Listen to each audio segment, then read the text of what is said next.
இந்த சீசன்ல ஒரு அண்டர் ரேட்டட் டீமா இருந்தது தான் குஜராத் டைட்டன்ஸ். எப்படி பர்ஃபார்மன்ஸ் பண்ண போறாங்கன்ற பல கேள்விகள் இருந்தது. டாப் 4ல கூட அந்த டீமை யாருமே வைக்கிறதுக்கு முன் வரல. ஆனா நீங்க என்ன சொல்றது, நாங்க எல்லாத்தையும் மாத்தி காட்டுறோம்ன்ற மாதிரி அவங்களுடைய கிரிக்கெட்ல பயங்கரமா விளையாடி வேற மாதிரி சம்பவங்கள் செஞ்சிருக்காங்க. தொடர்ந்து 4 மேட்ச் வரிசையா ஜெயிச்சு முதல் இடத்துல உட்காந்துட்டு இருக்காங்க. வேற மாதிரிங்க.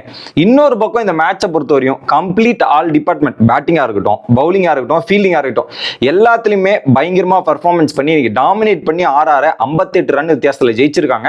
இன்னொரு பக்கம் நம்ம தமிழ்நாட்டை சேர்ந்த சாய் சுதர்ஷன் கலக்கிட்டு இருக்காரு இந்த ஐபிஎல் சீசன்ல. கிட்டத்தட்ட பாத்தீங்கன்னா டாப் ரன் ஸ்கோரர்ல 3வது இடத்துல இருக்கார். இன்னைக்கு ஒரு 82 ரன் குரூஷியலான ரன் அடிச்சு மேட்ச் ஜெயிக்கிறதுக்கு ஒரு பக்கம் உதவி பண்ணியிருக்கார். இன்னொரு பக்கம் அவங்களோட பவுலர்ஸ் போட்ட எல்லா பவுலரும் விக்கெட் எடுக்காம இல்ல, எல்லாரும் அவங்களோட பங்குக்கு கான்ட்ரிபியூட் பண்ணியிருக்காங்க மக்களே.